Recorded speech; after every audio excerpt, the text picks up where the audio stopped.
Sage Wanderer here, and welcome to Coffee Talk! So today we want to talk about dreams of nuclear war. Dun dun dun! So if thousands of people had a dream that a particular flight was going to crash or that a particular cruise ship was going to sink, then the company would be hard pressed to sell any tickets for that flight or for that trip. But, however, we are widely ignoring thousands of people who've had vivid dreams of nuclear war with Russia. Dun dun dun. Now, as an older Gen Xer and a friend to many baby boomers, I can tell you that the vision of nuclear war that we had was extremely frightening. The concept of a country releasing all of its nuclear arsenal at once and the other country responding, and the mutual destruction of both countries and potentially the end of the world as we know it. The end of the world as we know it. But I believe that our vision of nuclear war is outdated. You know, I have a friend who's a former Navy officer who was for many years on nuclear submarines. And when I bring this topic up with him, his response is they'll never do it. They'll never launch nuclear weapons because the minute one nuclear weapon is launched by Russia or China, we hit the button and all of our silos open up and all of our missiles fly and all of our submarines surface and a predetermined destruction of the world happens, and so they'll never do it. This concept is called the threat of nuclear mutual destruction. The threat of mutual destruction has kept us from having a nuclear war. But Gen Xers and millennials from every nation have a different opinion of the use of nuclear weapons. That Russia in particular has envisioned a way to use nuclear weapons without triggering the mutual destruction response. And that method is through the use of what is commonly referred to as tactical nuclear weapons. Dun dun dun. You've been hearing a lot about the use of tactical nuclear weapons by Russia in the news lately. That they've been having drills, that they have moved much of their tactical arsenal to close to Ukraine, and they've been threatening to use nuclear weapons in the war in Ukraine. And what does that threat look like? What is the specific threat? Well, Putin has laid out numerous red lines, and he has said, if you cross this red line, we might nuke you. And the United States and our State Department and the people in charge of our military, they don't believe him. They think he's bluffing. They think it's just talk. And so we have crossed red line after red line after red line. And it went from, if you cross this line, we might nuke you, to, if you cross this line, we are going to nuke you. And in a recent statement by Russian officials, the statement was made that if you send NATO troops into Ukraine, then you are not safe on Downing Street in London. You are not safe at the Capitol or the White House in Washington, D.C. You are not safe in Paris or Belgium or at the NATO headquarters. You're not safe in any of these NATO military bases. We will use nuclear weapons and destroy you. No one on our side believes them. Everyone on our side believes it's a bluff. And at the same time, thousands of Americans, Christian and non-Christian, thousands of people around the world are having the same sort of dream, a dream of nuclear war. Does that mean we're headed for the big one? Does that mean everyone's going to push the button and the world would be destroyed as we know it? Well, there is a pathway, and many people younger than boomers have envisioned a pathway, a method of bridging conventional warfare and nuclear warfare through the use of tactical nuclear weapons. So what are tactical nuclear weapons? I had to do a great deal of research on this, and I found that many of the people speaking for our government, former military analysts, former Defense Department officials, are operating under the assumption of strategic nuclear war being the only option. What's the difference between a strategic nuclear weapon and a tactical nuclear weapon? A tactical nuclear weapon is just a small nuclear weapon. The many megaton, state destroying, multi warhead, intercontinental ballistic missiles are not what we're talking about. Those are strategic. That's designed to annihilate your entire culture of the other country. That is what is under this threat of mutual destruction concept. Tactical nuclear weapons, at least on our part, were developed for potential use in regular conventional war. They're much smaller. The impact is much more isolated. They have a lot less fallout, especially when they're airburst. And this is the kind of nuclear weapons that I believe Russia is threatening us with. Not the big ones that fly across and our radar sees them, and then we launch ours, and before you know it, we all have a cup of coffee and watch the world blow up. No, they're talking about using them to take out leadership centers, decision making centers, military targets, right? And I don't think the American people have a concept of what tactical nuclear weapons are. And the real threat is the use of smaller nuclear weapons for a strategic purpose. Not to destroy the entire infrastructure of the other country, but just to target their leadership. And there is a possibility that the United States could get struck in a couple of key places, and it might not trigger the mutual destruction clause. It would fall short of giving us the moral ability to just launch all our nukes. And most of that response to a nuclear attack is referring to intercontinental ballistic missiles, missiles that go into the atmosphere, that come down and have the ability to wipe out entire states. To give you an idea, a 30 kiloton nuclear weapon is what we used against Hiroshima in World War II. Tactical nuclear weapons are often 10 kilotons. Some of them are even less than a single kiloton. This kind of weapon would wreak massive destruction at an isolated site, and people 40 miles away or 20 miles away or even 10 miles away would be outside of the blast radius, and because they're airburst, the radiation would just be limited to that area. Some of the smallest, especially neutron weapons, are an area of 1,500 meters that you can be 1,800 meters away and be fine, and within 1,500 meters be killed. And these weapons are something we haven't really developed. We haven't developed these neutron weapons because early on we designed them to kill tanks. And the Russian military simply built their tanks to withstand a neutron radiation attack so they can drive right through it and the people inside won't be killed from the radiation. Because neutron weapons kill people, but they don't have the blast radius and blast zone to level buildings, right? It's a poison bomb to some degree. And I believe that this is the kind of nuclear weapons we might be facing in a future war, because there are all these dreams, and these dreams are not of the world being destroyed. These dreams are of parts of cities being hit with a single nuclear warhead that is very small, not enough to take out the entire suburbs and the area, maybe just to take out a particular target. And many of these dreams include the idea that the nuclear weapons being released kill people, but they don't really destroy buildings, and they don't destroy concrete structures. And of course, if you're in a Russian tank and you get hit with a neutron weapon, then you're safe inside your tank.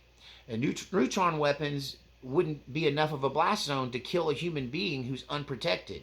However, they produce these nuclear winds like tornadoes, then that would definitely kill you and take your house down, the winds, but not a concrete building, not the library, not the town hall. And these dreams that people are having are of these very, very clearly targeted attacks. Another element of all these dreams is not just the nuclear element, but also the tsunami element, that there is somehow a tsunami triggered that wipes out the entire West Coast and the entire East Coast. This would be very hard to prove that it was nuclear in its origin. It would take some time to respond. The more time it takes for us to respond and figure out what happened, the less likely we are to just push the button and nuke the other country off of the map. So all of this equals up to the idea that the threat of mutual destruction only applies to strategic mega weapons, and that smaller tactical nuclear weapons could be used for a strategic purpose against civilian targets in a limited way. And also used in these, we know that the Russians have these basically remote control nuclear torpedoes that can lay undetected along our coastline, that can come in secretly and silently and sit there and wait for their signal to blow up. And then the only destructive effect would be a massive tsunami that some people think would be 1,500 feet tall. It could be up as big as 1,500 feet tall. That's a mega tsunami. So let me give you an image of what the collective combination of all of these dreams, from the dreams of potentially a neutron based weapon that kills people and not buildings, not infrastructure, and small tactical nuclear weapons that do total devastation but only to a limited area, the use of the tsunami weapon, and then also an invasion. Some of the many dreams are linked by another interesting concept. And leave a comment in the comment section if you've even heard whether this exists now or not. And it may secretly exist and we may not know about it. But everyone who describes the invasion along the coastline that happens after the tsunami, right? Or the tsunami is in some areas and not in others, leaving a geographic window or doorway for them to bring an amphibious assault onto the coastline of the United States in an invasion. The Chinese on the west coast and the Russians on the east coast. And in almost all of these dreams, that's described as submarine troop carriers that surface and beach, and a door opens up and tanks and armored vehicles and troops come out of these submarines. We know that they're not going to take a fleet across the open ocean and invade the United States without us seeing them. But there is a possibility, if you had the right submarines, that you could come in undetected, under the water, surface, beach, and deploy troops before we could even know you were there and respond. Especially if we're dealing with Washington, D.C. being hit, the Pentagon being hit, potentially Camp Pendleton in San Diego being hit, big Air Force bases being hit. Now, the big question is, how do you get past our defenses? If you fly a missile in, we're going to shoot it down, or we're going to launch our missiles. How could you pull off a sneak attack on the United States that we didn't see coming, that involved a tactical nuclear assault? How could Putin actually make good on his promise that you're not safe in Washington, D.C.? And the scary thing about this is this appears in many of these dreams, these prophetic or whatever. These dreams could be fear-based, but because they're so detailed and they involve a kind of warfare that's not existed before, I tend to really put a lot of belief in these dreams being a warning from the Holy Spirit, being a warning from God to us to expect so we know what to expect, what's coming next. And in a lot of these dreams, people are immediately aware that we have been betrayed by Canada. And that sounds crazy. But imagine if Putin were through back channels to contact the Canadian leadership and say, we're going to launch a limited nuclear strike against the United States. If you want, it can be a limited nuclear strike against all North America. We can include you in that. Or you can just agree to sit this one out and let it be between us and the United States.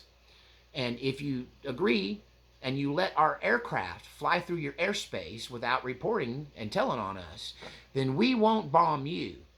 But, if we launch aircraft and any of them get shot down, or if you blow the whistle or if you make a peep about this, then the big missiles come for Canada and this just becomes a big global nuclear war. So if you'd like to sit this out while we deal with our beef with the United States, then you can.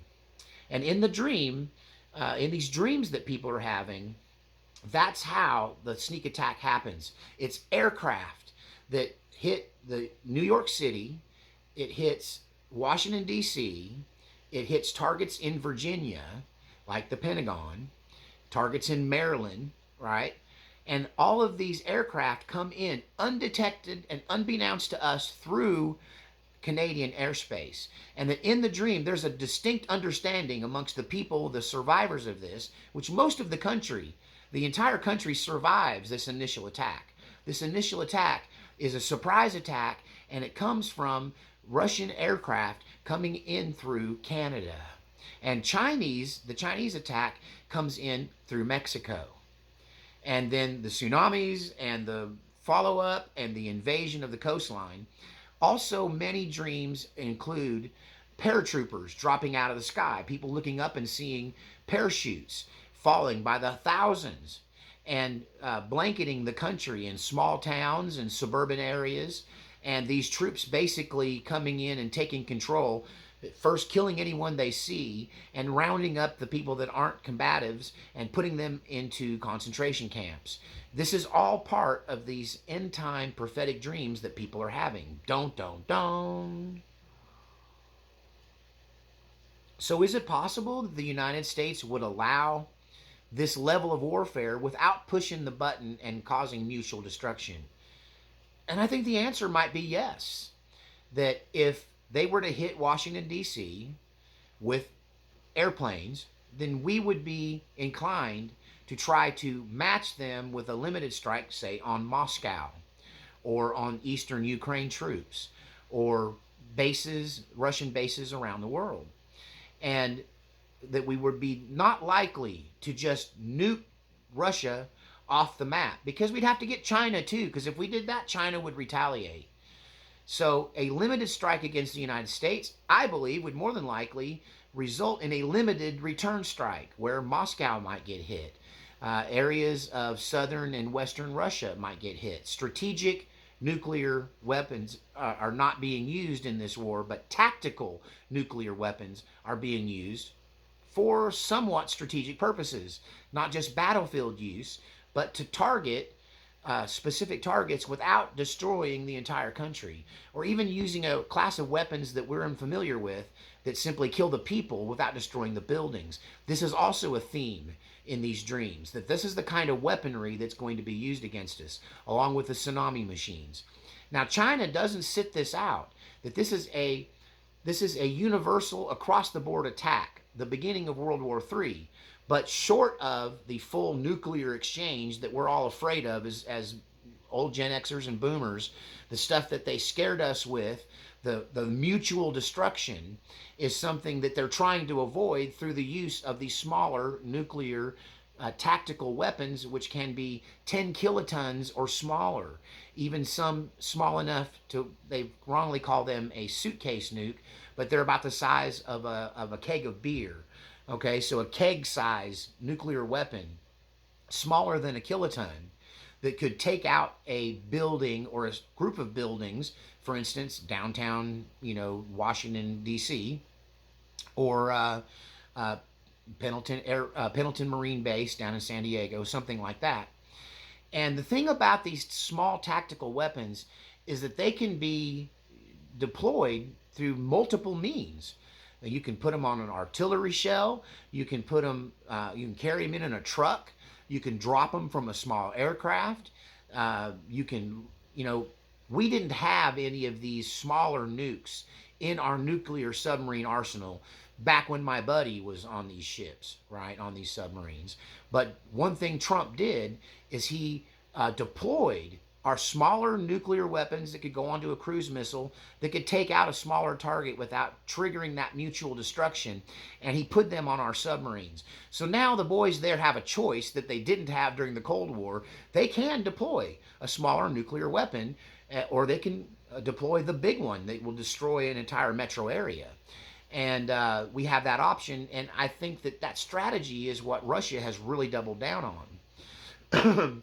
But this would be a very strategic, targeted attack, and it would also involve China. That China would potentially, and this is involved in the dreams. The scenario goes like this: NATO troops go in the ground on Ukraine. This is kind of the combination of all these dreams. Russia retaliates by this strategic nuclear attack. I mean, I'm sorry, this, well, it's strategic, but it's the use of tactical, smaller nukes under 10 kilotons against the NATO leadership, certain NATO targets, right, as a payback for them putting troops on the ground in Ukraine. And that then we would respond with the same kind of attack, a limited tactical nuclear small nuke, uh, uh, but for strategic purposes against Moscow and other elements. At the same time, China would invade Taiwan, use the same kind of small tactical nuclear weapons to destroy Guam and Hawaii. Hawaii would also get hit, and then the tsunami subs go off, swamping the entire west coast and the east coast, followed by this invasion. And at the same time, Iran and Turkey sign an agreement. This is all coming from these dreams that people are having. They sign an agreement with Russia, and Turkey leaves NATO over the Israeli issue. And Iran and Turkey destroy Israel, and the United States doesn't defend her because of what they did in Gaza, but more importantly, because we're busy defending France and Great Britain and Belgium and Poland. That's another thing. Poland gets hit hard in this. The NATO forces in Poland, which include troops from around the NATO countries, are there in Poland. We put them there to protect Poland from invasion, so they get nuked as well by these tactical nuclear weapons. And we're too busy dealing with Russia in Europe, right, in responding to these attacks against the U.S. homeland and our NATO countries, that we pretty much leave Israel hanging out to dry, and Turkey and Iran dismantle them very quickly. And we lose Thailand. I'm not Thailand, but Taiwan. I'm sorry if I said Thailand. Taiwan. Y'all know what I'm talking about. We lose Taiwan to Russia. Guam gets destroyed. All of our Pacific bases and our South China Sea bases get hit by China. And North Korea launches numerous missiles into South Korea, and they attack Japan as well. And we have this outbreak of war that happens literally very suddenly, but it's not the end of the world in 20 minutes, total scorched earth fear that we had. And they follow this up with an invasion of the United States. It's the U.S. militia and regular gun owners and what's left of the military in the United States who mount a guerrilla war against these invading forces. No one sees the end in these dreams. They just see the launch and the beginning, and it starts to look like it's almost a stalemate with considerable destruction to both all three countries, and an attempted invasion into the United States, which we don't know according to the dreams whether it's possible, or whether they pull it off or not, or whether it's just an attempt. And maybe they take portions of it. In some of the dreams, the map is rebuilt, and the East Coast, for the most part, gets abandoned and becomes uninhabitable. The West Coast, from inside the tsunami zone all the way to the western deserts, gets taken over by China, and northern Mexico gets taken over by China. Canada basically becomes like Switzerland. They try to sit it out. They kind of fall because of fear under the control of the Russian and Chinese alliance, and they really do nothing. Australia in these dreams also sits it out and gets zero damage. So Australia is pretty much untouched in these dream scenarios. But tell me what you think. Is the possibility of having a limited nuclear exchange with 10 kiloton tactical nuclear weapons that are 10 kilotons or smaller, potentially neutron-based weapons, which kill humans but don't destroy the infrastructure, that the use of these kind of weapons by our enemy, would it warrant us releasing our ICBMs and then mutually destroying each other? Or would we all look for some way to fight the war without mutually destroying each other? Is it possible that tactical nuclear weapons could be used both in the battlefield and against smaller strategic targets without the triggering of our ICBMs, without the triggering of the big missiles on our hidden submarine core that's under the water waiting all the time to do just that? Would they sit and idly by and let this limited nuclear war take place? And is this a way of bridging conventional war and nuclear war and getting around the threat of mutual destruction? Will there be a time when we will see enemy aircraft over the United States coming in through Mexico and through Canada? Is it possible we could be betrayed by both Canada and Mexico? Is it possible that this could be done to us and we could respond and it would just result in a protracted, long-term World War II style war, except now we use tactical nuclear weapons? If we were just hurting each other without trying to destroy the entire continent on each other's continents, would those missiles just sit there unused? Or would this escalate into all-out destruction? Tell me what you think in the comments section. Are people just having bean dreams? Are people just having fear-based dreams? I find them too detailed for it to be fear-based dreams. I find them describing things they don't understand, and then when I do research, I can see what it is that they were seeing, that these things do exist. Have you ever heard of a submarine that deploys secretly amphibious troops that can just beach and unload tanks? Is that how we get invaded in these dreams? Or is it just the devil trying to scare people? You tell me what you think in the comments.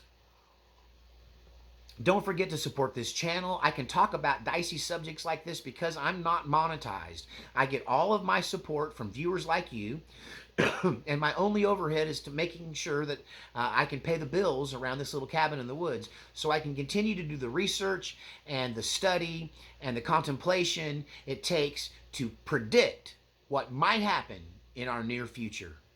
Tell me what you think in the comments. Don't forget to support the channel with your likes and your subscriptions and your financial donations. And we'll see you next time on